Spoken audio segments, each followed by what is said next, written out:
My name's Amanda Moore. I'm the Technical Project Director for the Austin City Limits Archive. And rather than me babbling on about the history of the show, we're going to show you a video.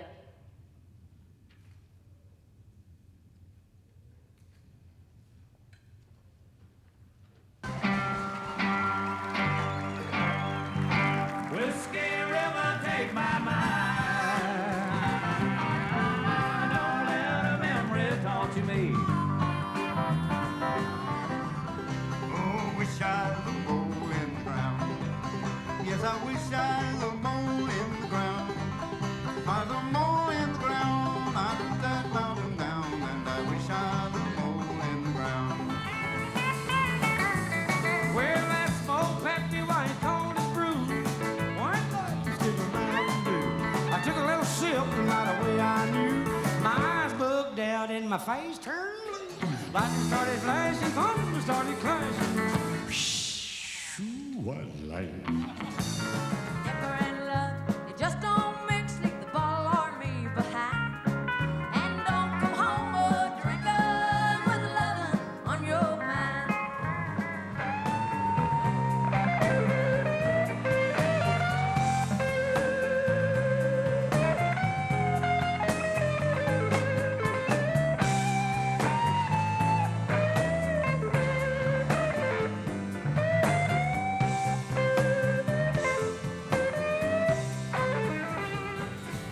We were right, we were giving.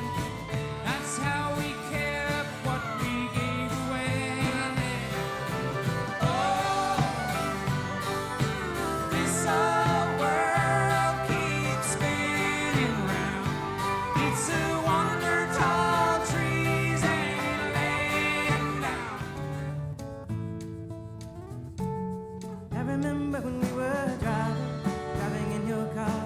Speed so fast, felt like I was drunk. And city lights lay out before us. Arm felt nice, wrapped around my shoulder. I had a feeling that I belonged. Okay, I grew around some people living their life in bottle. They had the golden flash. Every day in Chicago, they like the way it feel. They wanna kill their sound. They wanna fit in with the popular. What's my problem? I was in the dark room, loud room, looking to make a vow soon. That I'ma get effed up, filling up my cup. The grass.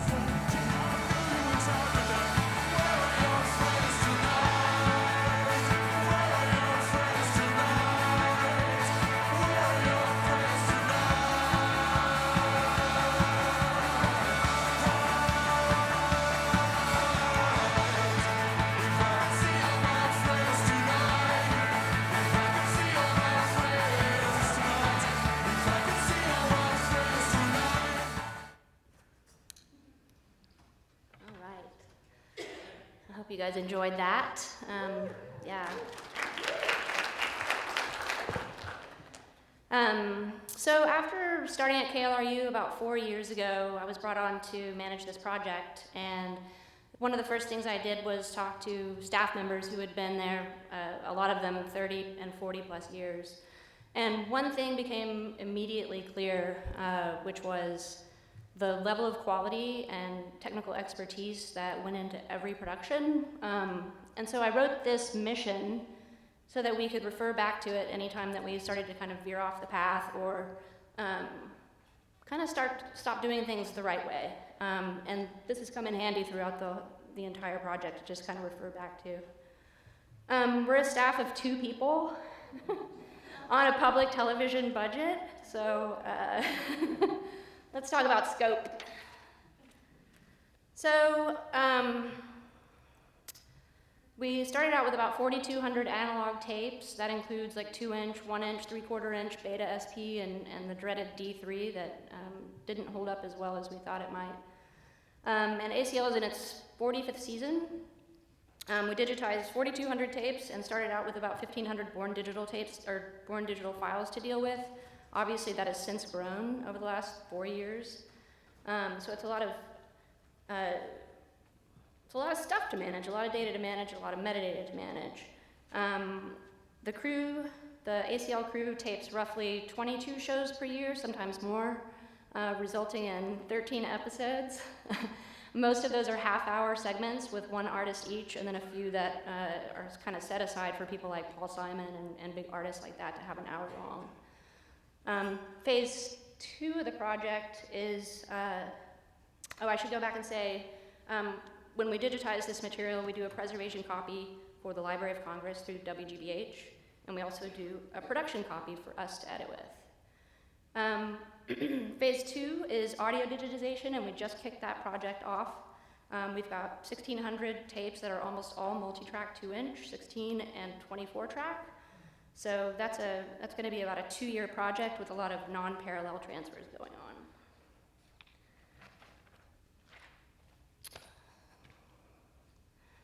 Also phase 3, just to kind of talk about data, the audio portion of this is going to have about a 25 terabyte footprint. And then phase 3 of this, we've got about 130,000 analog photographs to scan, plus 1.5 million born digital images to catalog and store. Yes, that's a lot, and yes, most of those are not used. So a lot of decisions to make there. But that also has a data footprint of about 25 terabytes. So by the time, we currently manage about 330 terabytes, but the total will be closer to half a petabyte in about 2 years when we add new episodes and audio and photos. So again, it's a lot to manage on a PBS budget with a couple of people working on this. So we're always looking for new, stable, and sort of inexpensive ways to do things. One other thing that I wanted to add to this, because it's just another piece of the puzzle here that we haven't really built a phase for, but we're about to move buildings, so a lot of this stuff is sort of surfacing. And that's the artifacts that we have, like equipment, like microphones, clothing, awards.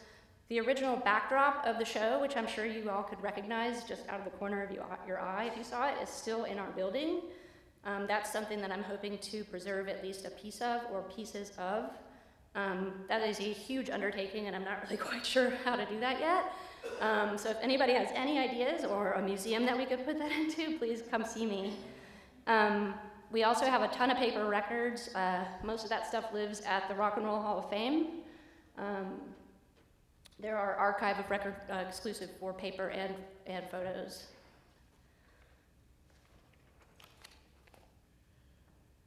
So kind of going back to the beginning of the project, when I came on board and started looking at sort of the file naming convention and cataloging and inventory and all of that, I realized that we really needed to develop a system.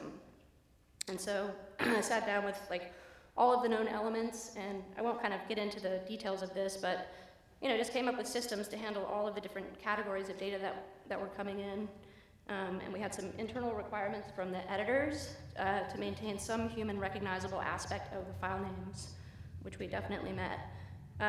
During that digitization and data gathering process, we gathered as much data as possible from tape cases, existing spreadsheets, scanned paper contracts, people's memories, episode contents and credits. And we're still gathering data to this day because we want to have a really nice, rich data set. And all of that was done with basically temps within our organization that we would assign certain elements to, and then have an admin layer to that to check their work.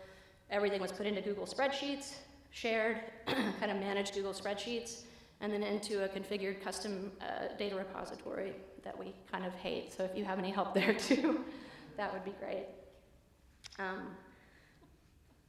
So we also have registered the show with ITER, and that's a pretty good testament to, is that Will? Hi, Will.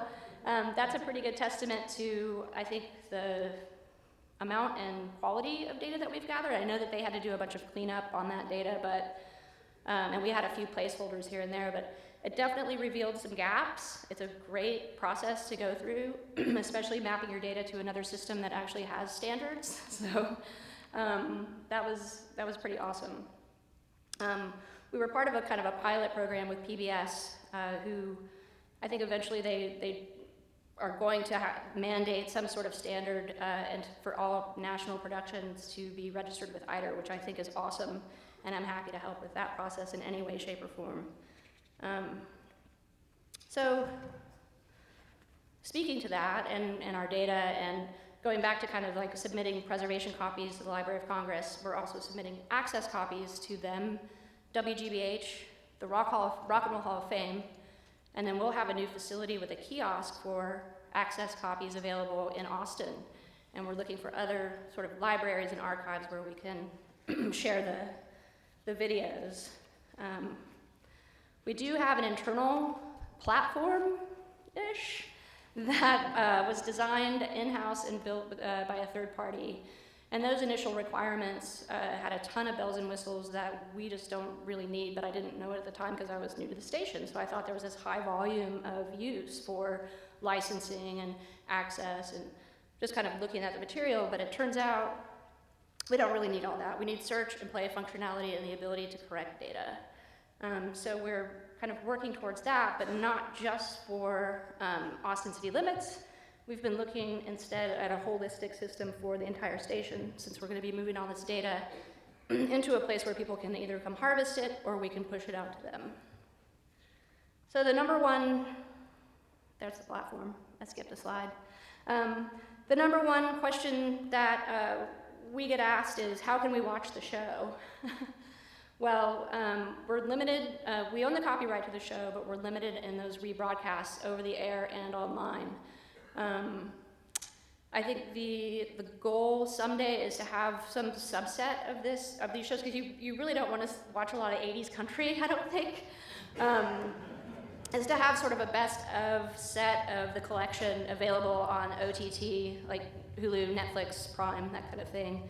And I hope that that gets done. That's kind of on the business end of the company or the organization. So, but for now, we can show you some stuff here today. So we're gonna play you guys some treasures that we dug up during this process. And then James. Glory, glory, hallelujah.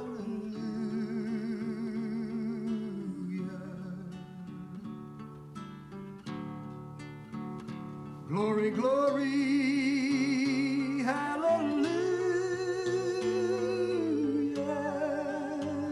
His truth is marching on.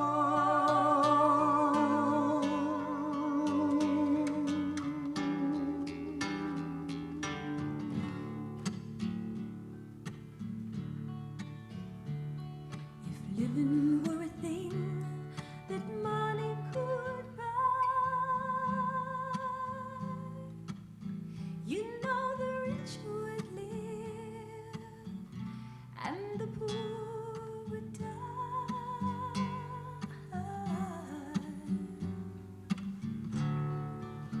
All my trials, Lord,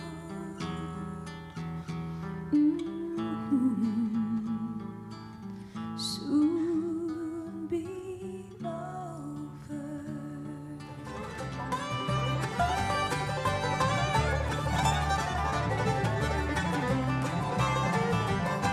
Oh, give me a word, give me a sign, show me where to look and tell me what will I find? What will I find? Lord, teach me how to speak, teach me how to share, teach me where to go and tell me will love be there? Will love be there? Yeah. Oh, heaven, let your light shine down. Oh, heaven, let your light shine down. Oh, heaven, let your light shine down. Oh,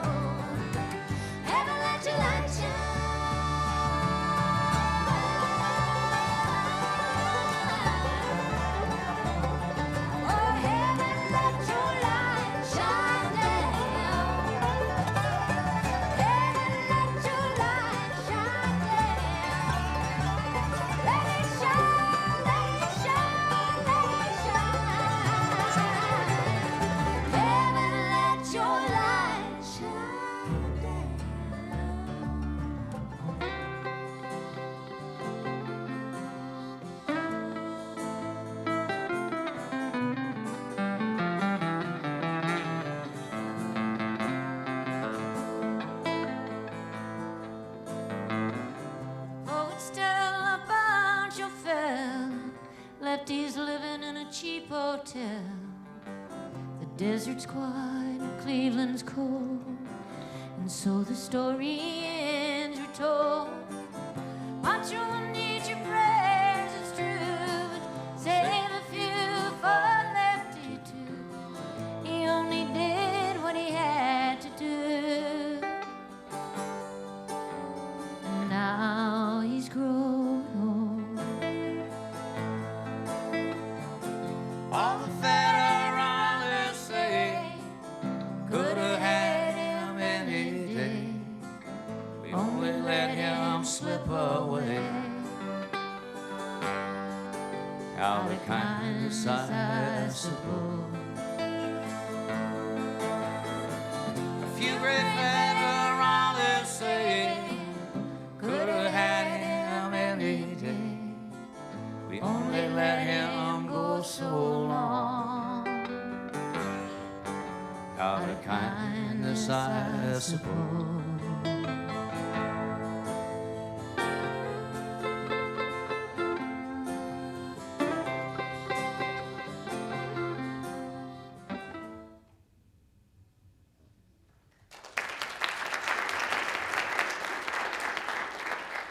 All right, so my name is James Cole. I'm the video specialist, QC content manager person for Austin City Limits.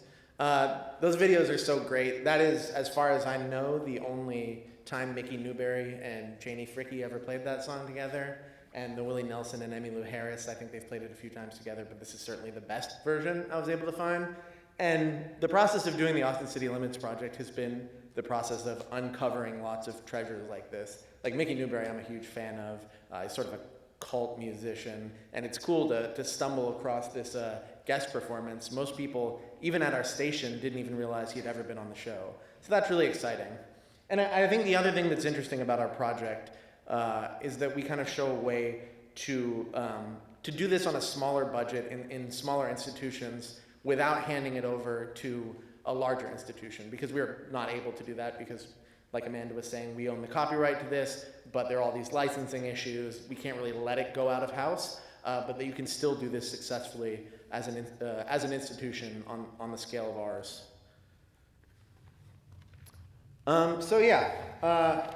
Any large archive project presents a data management challenge, especially for a PBS station. And so if you're in a similar institution, before you start running old media and creating archival versions for your tapes, you really need to come up with a plan for delivery, storage, and for backup and redundancy. It's tempting to just start running tapes without figuring out what you're going to do for long-term storage, especially within an ongoing production environment. And we found out very quickly that is a bad idea. So one thing that we know, and I expect everyone in this room knows, is that it's important that your backup data plan take into account like a rule of threes. So you want to have everything in 3 independent and stable locations. So an LTO is stable, but an external hard drive isn't. A RAID server is stable. Maybe a cloud storage solution is stable. Maybe DNA is stable. But these like 40-year-old reels of 2-inch tape are not stable. And this was a shift in thinking, I think, within a production environment. And it's also important that your plan meet your specific needs and budget. So some people aren't going to have to like access their tape or access their material or watch their footage all that often. And for them, you might just want to run off a bunch of LTO copies of everything. Some places might be able to afford to put everything onto 2 different cloud storage providers and a high-end server or something in their on their premises, but most people will not be able to afford that. So this is what we came up with, and initially we planned to have our vendor deliver everything on LTO and make our duplicates for us. So we would get the LTO in, we'd move it to our internal servers, we'd QC it, and then give our vendor the go-ahead to send us the duplicate LTO. If anything failed, we'd send the LTO back to the vendor, they would rewrite the whole thing, and we'd go through the process again. And this quickly became a problem, right? Like, our vendor is very good. We worked with Crawford Media Services, who's no longer doing this sort of work. But even a good vendor is going to fail some number of files, and sending LTOs back and forth across the country gets very cumbersome very quickly. So by the end of the project, this is what we decided to do. The vendor would deliver footage on hard drives. We'd create our own LTOs, we'd duplicate them in-house, and if anything failed, the vendor would just send them on the next hard drive. In addition to the 2 LTOs, we have an always available internal storage solution, and we're going to move our most important files, or we already have moved our most important files, to a cloud provider. So we experimented with a few different types of storage, but when we wrapped our head around the amount of data we were going to have to deal with and the amount of work that was going to have to be done on that data, we figured it was necessary to have some kind of always available storage. We looked at cloud options, but found them to be too costly and too time-consuming, especially because we're on a university campus and we don't have full control of our bandwidth. So we bought a Storinator device from 45 Drives, and we turned that into a 480 terabyte server to store all of our deliveries. It runs a FreeNAS operating system, which is ideal for the type of work that we're doing. It gives us ample redundancy within the server. We can have, I think there's 60 drives in there. We can have 8 of them fail before we lose any data, which is great. And our hope is that after 3 to 5 years, we'll get our archive where we want it, and cloud storage will be affordable for us, and we can decommission this and move everything to the cloud. We do use Backblaze B2 cloud storage for our highest value material. In particular, we're talking about edited masters and primary line cuts. They're inexpensive, they're secure, they're extremely easy to work with, especially for someone like me who's not extremely technical, especially when it comes to the internet. They kind of walked us through getting our stuff up there, and we're a really good partner. So the main thing for us is that we want everything to be at the absolute highest quality possible. As Amanda mentioned, the people who've worked on this show have been working on it since our audio, the person who mixed the very first pilot episode in 1974 has mixed every subsequent episode. So we're dealing with a number of people's life work, and we want to make sure everything is as high quality as possible. So when we're doing quality control, there's 3 main things we're looking for. Technical specifications is easy. Things like resolution, frame size, codec, wrapper, bitrate, etc. There's a million ways you can do this. I don't need to tell you that. Ingest setup ended up being really important, and this is where sort of most of the failures came from, especially when you're dealing with analog material, especially difficult to ingest analog material like 2-inch tapes. You have to calibrate every single tape that you're ingesting.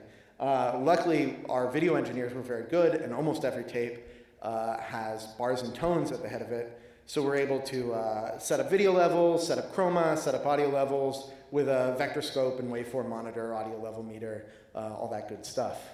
So we do this for every single file, and this actually ended up being the place where most of our failures came from, where the black level would be set a little bit high for where we wanted it, or the white level would be a little bit low, that sort of thing. Chroma sort of rotated a little bit off. The other thing is artifacts introduced during ingest, especially with open reel tape.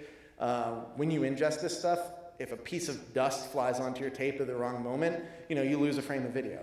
And this stuff is really hard to look for because there aren't very many good automated solutions for this. You can do some of this with things like QC tools, but they come up with a lot of false positives and they miss a lot of things. There's some higher end automated options that do a little bit better maybe, but ultimately not to the level that we want them to. And so our solution was to watch a whole lot of video.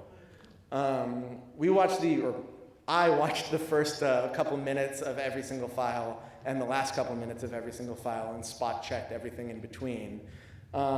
We found that for most tape formats, hits cluster around the beginning or the end. And if you have a pretty clean beginning or end, you really don't need to watch every second of footage. We used Gray Meta Iris for this. There's a variety of reasons for this. It's really easy to check technical specifications. It's pretty customizable.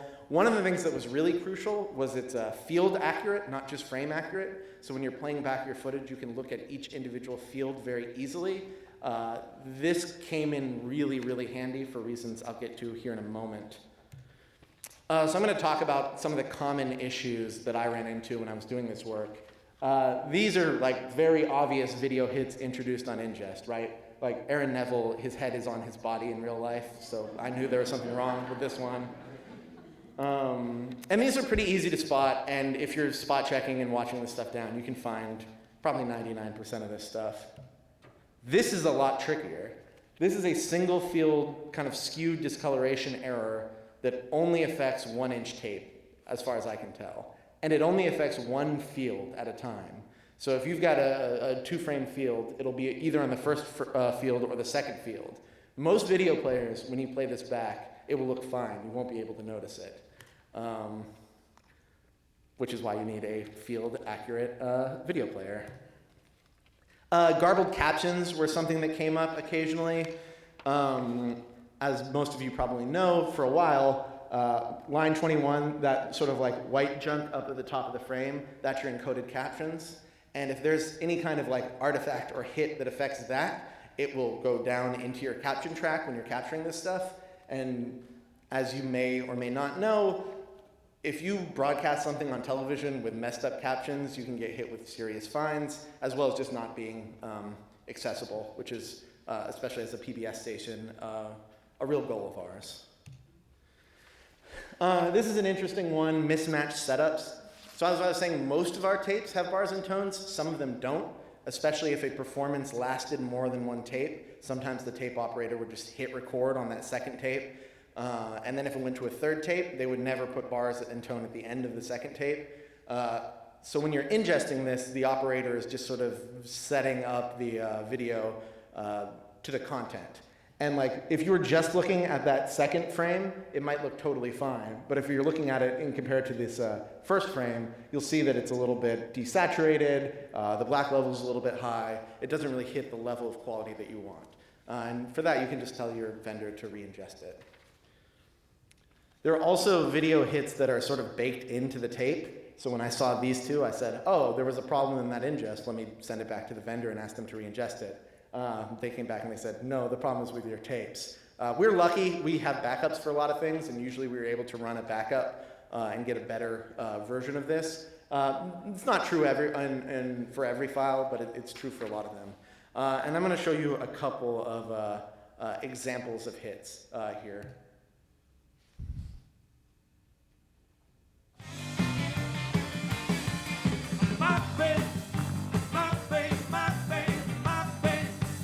I think you probably all saw that. I'm going to slow it down here just so you can get another look at it. This is the sort of hit that's introduced on ingest that is pretty easy to find. These get a little trickier as we go along. And I'm going back to my green-eyed lover there, and we will dance along the banks of Old Lake Pontchartrain. So you probably didn't see anything there, but look at the top of the frame, and there's that one field skew error. This actually ended up affecting a lot of tapes from a couple years. We weren't really able to figure out why, but usually by rebaking we could remediate this somewhat. And this is a D3 issue that we ran into a lot, where I think it's an RF issue. You see the colors kind of get wonky and the edges get fuzzy.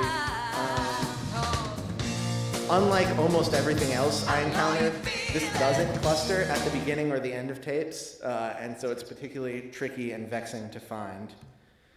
So something we did that I think is pretty interesting, especially for our most at-risk and most high-value tapes. So for this, I'm talking about edited masters that were 2-inch or 1-inch open reel.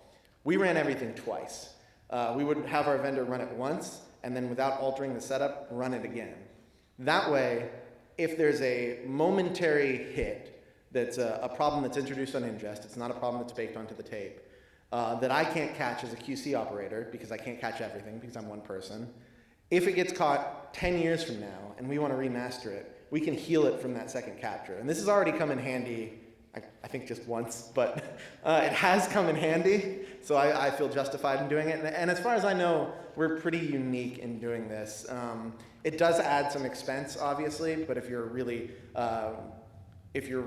intent on getting the highest possible quality, it's a pretty interesting thing to do, I think.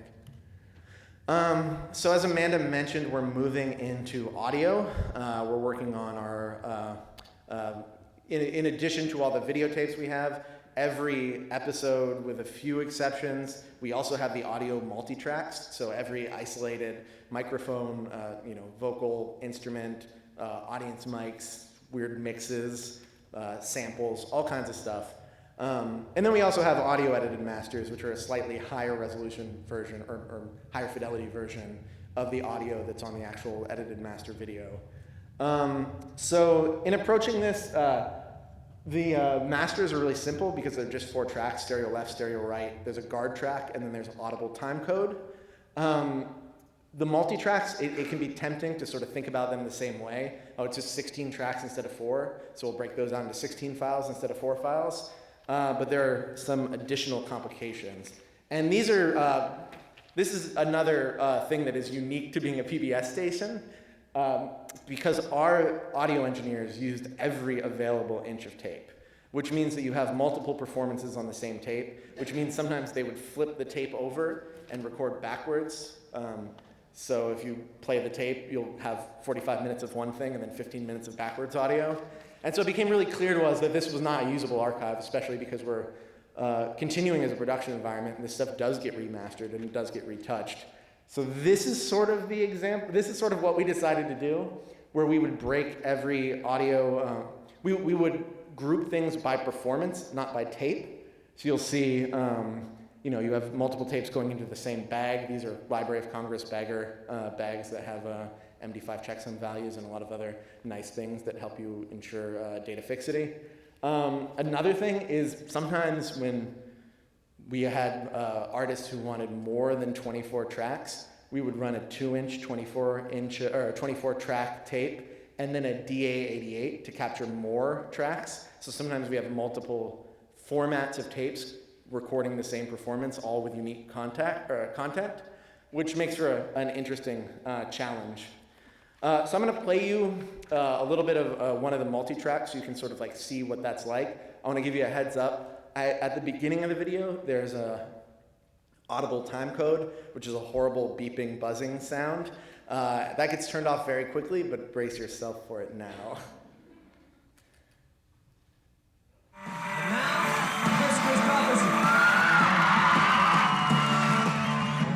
So I just sort of did a screen grab of myself messing around with this, and you can hear the tracks getting muted until here in a second we'll just have drums and bass. Then I'll add some keyboards in there. I think the next one is harmonica, yeah. Eventually I'll add some guitars in here. So you can hear that the vocals have started, but what you're hearing are these isolated channels, which is great for remastering or remixing. Bobby phoned the diesel down. There's Chris Christopherson. Before it rained, took us all away to New Orleans. I pulled my harpoon out of my dirty red bandana. I was growing sad while Bobby sang the blues. New wipers slapping time and Bobby clapping hands. We finally sang of every song I drive and know. I think I get out of here right after this chorus. Just another word more, nothing left to lose. Yeah, there we go. So that's sort of the end of what I've got for you, except because we're a music show, we wanted to just show you a lot of music. So I'm going to show you, I think I've got time here actually, so I'm going to show you some more music, and we'll answer questions if there's any time.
Here's a little ratchet for the never believers.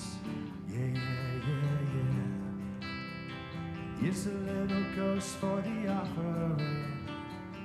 Yeah, yeah, yeah, yeah. Here's a truck stop instead of St. Peter's. Yeah, yeah, yeah, yeah.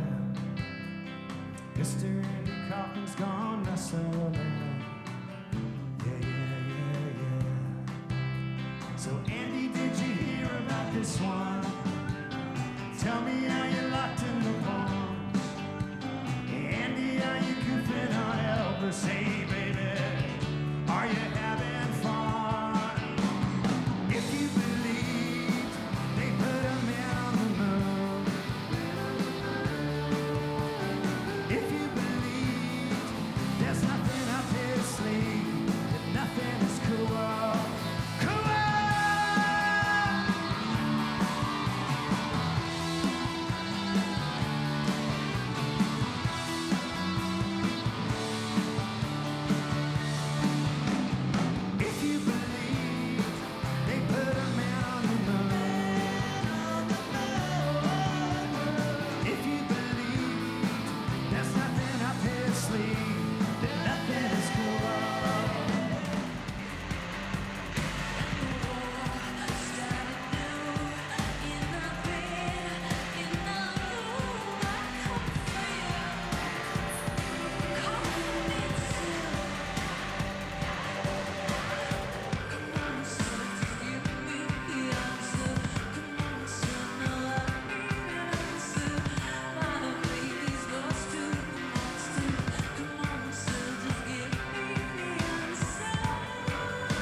All right.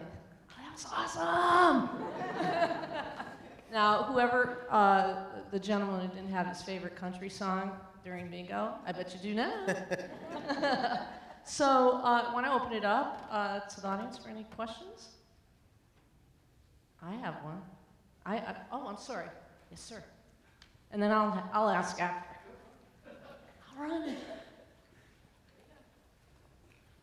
Fantastic presentation for both of you. What was the format you decided, or codec you decided to format, the final result in? And I'm this technical geek because that's who I am. Obviously, all the materials interlaced, and I'm assuming you go to a progressive. So I was just wondering how you handle that as well, that whole translation to progressive.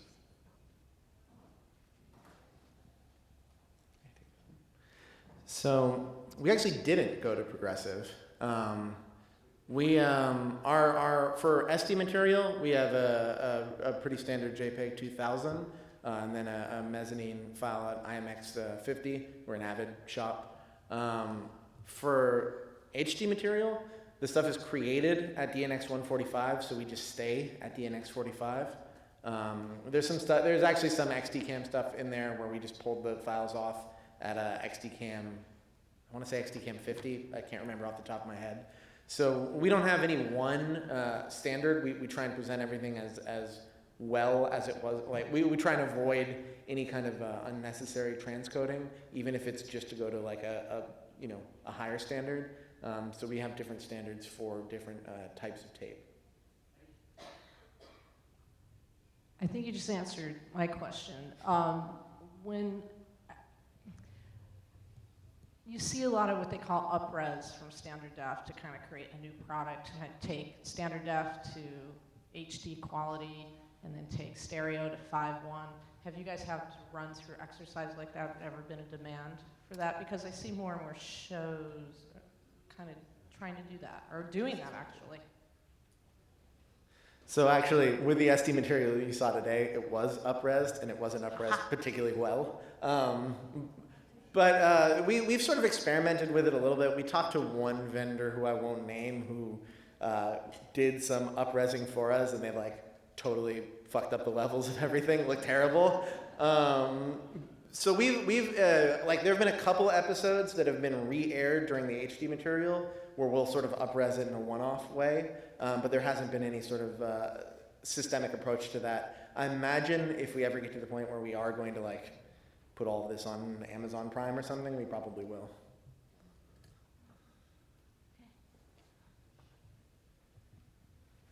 By the way, I got roped into doing DAS by asking too many questions, so we're keeping an eye on who's asking questions. Just So a question I have for you guys, given some of the limitations you spoke to on the budgeting side, you're a public channel, yet this is a significant project of significant value. Was there anything you took into the budgeting process that allowed this to continue to be successful? Just the how you went about budgeting, how much time and energy you put into that, any things you accounted for that you're really glad you did account for early on, anything that you didn't account for that if you were to have to in another life do this kind of a thing again, you might want to kind of go in thinking about? Yeah, I can speak to that. So we kind of had the opportunity here. We had a vendor prior to our last vendor that delivered a bunch of, basically about 90% failure rate set of files. So we kind of hit the reset button when I started at KLRU. And that gave me the opportunity, or us the opportunity, to not only step back and evaluate the spec, but also the budget and sort of our processes. And we really rebuilt the whole thing from the ground up, which was an amazing opportunity, even though people were pretty upset that this vendor couldn't fulfill, but I was kind of glad at the end of the day. And as far as budgeting goes, I always try to get like exact price per format kind of stuff from the vendor, and try to get some shipping quotes and that kind of thing, but then I just buffer the hell out of it. And I buffer schedules very heavily as well so that I can set expectations properly to our stakeholders and our organization. So yeah, all the time. Just Did you have like a standard multiplier for that buffering? Was it like, I'm gonna give them twice the number? It really depended on the thing. So for digitization, I buffered quite a bit, but we also cleaned out our tape room during this time, sort of towards the end of the video digitization process, and uncovered a wealth of material that we didn't know existed. So to that, there wasn't a lot of anything I could anticipate there that was an unknown, but as far as like a factor of 5 or a factor of whatever, 15 to 20% typically. Yep. Yeah, that and the schedule too. All right, can one of our assistants? Okay, great, thanks. I'm not clear how much was done in-house versus vendors on the digitizing. And just a follow-on question, did you do the double transfers from the get-go, or did that evolve? So the only thing we digitized in-house was HD cam and a very small handful of XD cam one-offs. Everything else was done by a vendor. The 2-pass was something when like Amanda said, we sort of reset the project after it had sort of failed the first time.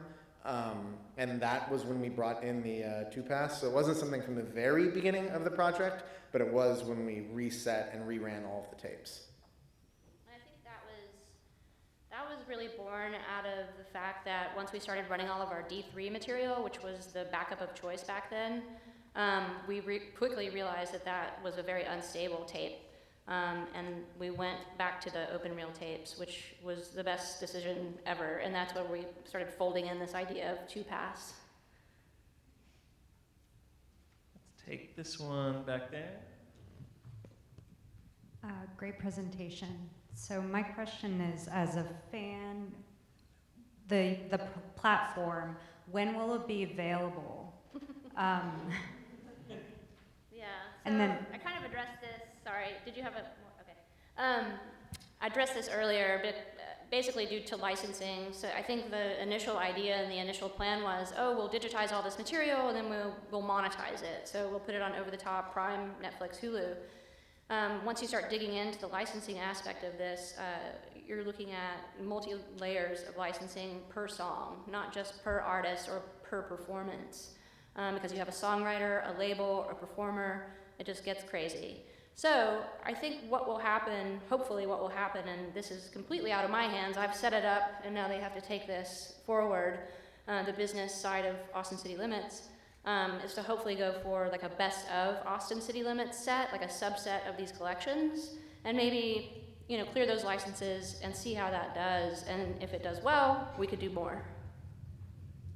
And if any of you know any senators or anything, it'd be great if we could just make this all public domain. Yeah. All right, I'm going to get a runner up here. Thank you. You said that you had given a preservation copy and an access copy to the Library of Congress, I think WGBH. What were the formats? You said you had different file formats depending upon the source, but I know Library of Congress uses JPEG 1000 for their stuff. And so what were the two respective preservation and access file formats? And how did you get it to them? So we haven't given it to WGBH AAPB yet. That's coming soon. We're writing an enormous number of drives as we speak. We only created two types of files for SD material. There's the IMX 50 presentation copy and a J2K master. I believe, and you can correct me if I'm wrong, that the Library of Congress or the AAPB will take our HD copies as they are, so DNX 145 MXFs. Mm-hmm. Yeah, and anytime we need to create access copies for a particular purpose, we ask for the spec and we can run that stuff in-house since we're a TV station. We've got a big transcoder, so we can fulfill that in-house. All right, I saw a couple more. Let's move across here and then we'll get to you.